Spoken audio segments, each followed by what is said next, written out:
Ha ha ha ha ha ha.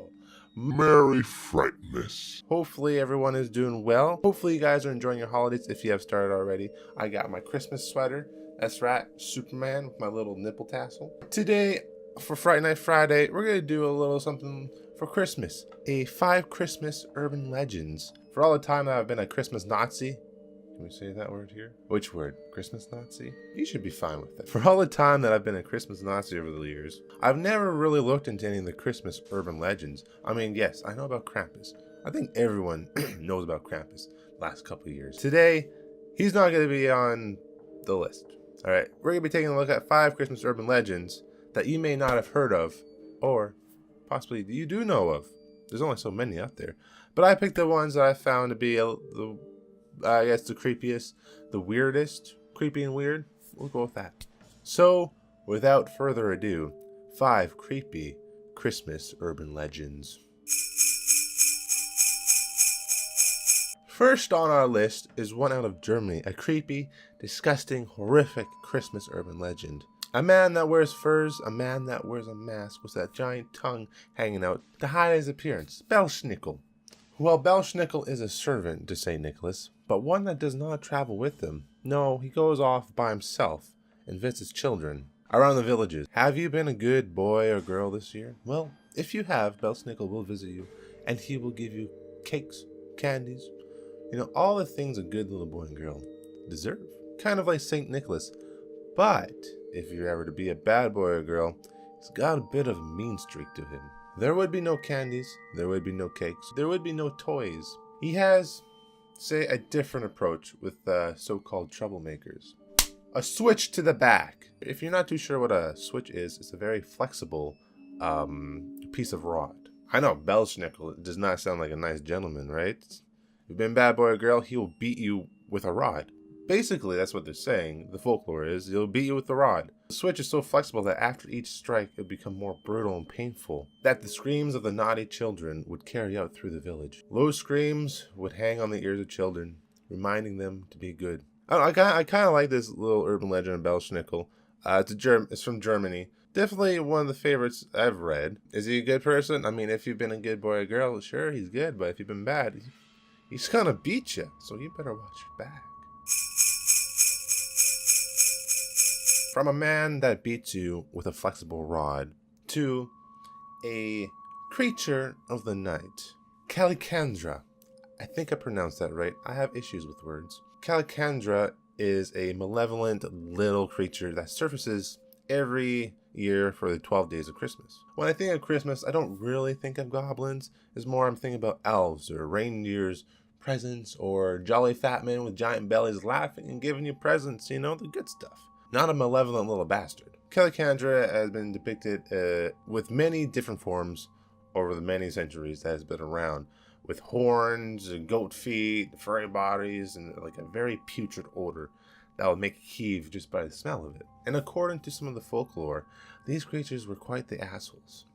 Everything on this list, they are quite actually the assholes. As for goblin creatures, that big assholes. So what they would do is they would lurk outside in the cold of night, waiting for passerbyers to walk on by. If they caught one, or if they caught you, they would jump on your back, dig their claws in to your back and to your neck, and they would force you to take them to wherever they wanted to go. It could be just down the street, or it could be 5 miles away.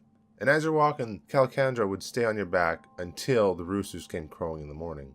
That's right, this little demonic bastard would just clutch onto your back, force you to walk, and if you didn't do what he said, they would kill you. He would basically just like slit your throat, or I think eat you or kill you, pretty much. One folklore that I found about Calicandra is that they would also imitate loved ones' voices. So you could be inside and you could hear, say, like, I guess a dead loved one's voice, or your wife or your husband or whoever being called outside.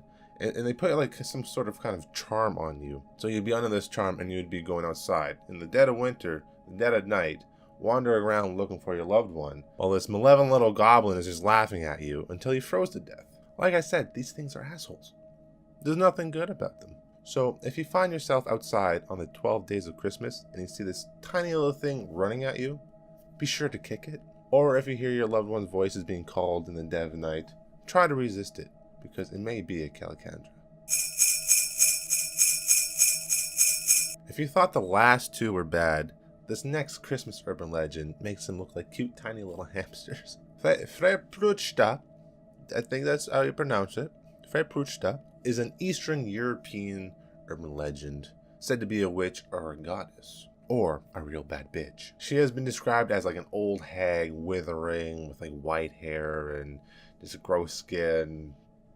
A typical looking witch, but she's also been depicted as to be looking beautiful with a nice white dress or gown. But do not let that fool you, because she is not what she seems. She is like the female version of Santa Claus. She'll walk around, she'll break into your house, see who's been good or naughty, and if you've been a good boy or girl or a good person, she would leave you a silver coin under your pillow, or she would just leave a silver coin for you. I mean, back then, around the 1400s, that was a lot of money back then. I think that was a lot of money. I want to say it was a lot of money. But with all good things come bad things. If you are a bad little shit, she had something else in store for you. She would tease you with a silver coin, like, oh, come closer. You've been such a good little boy or girl this year. Oh, you've been such a good person this year. And what she would do is she would slit your belly open, yank it open, pull out all of your insides, and then stuff it full of garbage or hair, or rocks, or pebbles, or whatever.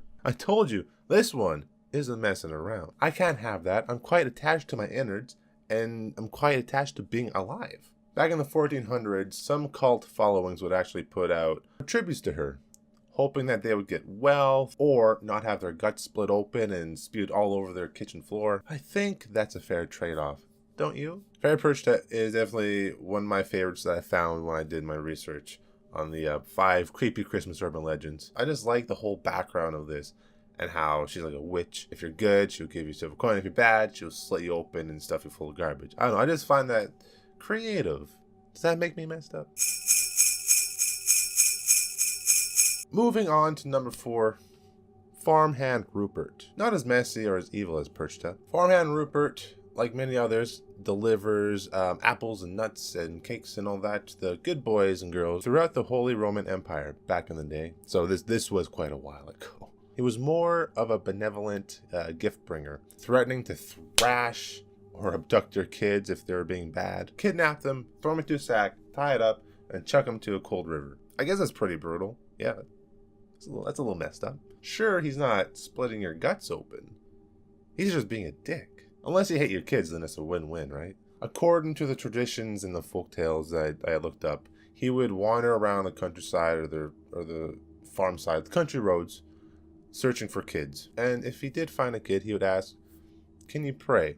And if the kid could pray, hopefully back then they could, right? He would give them nuts, candies, apples, treats, for, I guess, essentially for being a good kid. And with his tale going around, I'd imagine many kids learn how to pray pretty quickly. But of course, if you couldn't pray or didn't know how to pray, and you're that unlucky soul, he would essentially beat you with a sack of ash.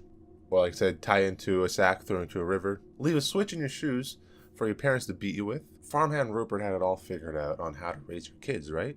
Kids acting out, hit them with a sack of ash. Are your kids not listening to you? Throw them into a sack and chuck them in a river. Yeah, that's good old Farmhand Rupert. He had it all figured out.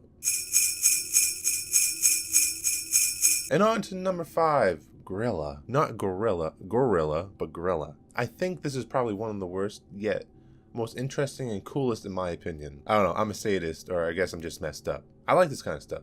But if you're also watching this, then you're just as messed up as me for watching this. So welcome. So Gorilla is a giantess, or a female giant, or a female ogre. A mythical creature. We'll go with that. A mythical creature that lives in the mountains of Iceland. So don't worry if you're not in Iceland, you don't have to worry about her. But if you are, I'm sorry. So she's essentially a big, foul-looking ogre thing. She has been known to feast upon children, which is her preferred, meal. But how does she do this? Well, this is where it gets a little interesting. According to the tales, she has an ability to, it's kind of like a psychic ability or whatever, or a feeling where she just knows which kid has been bad or good. And for some reason, she just loves the naughty kids. I don't know if it's like, if you're being bad, the meat's more tender, or You just give off a different pheromone.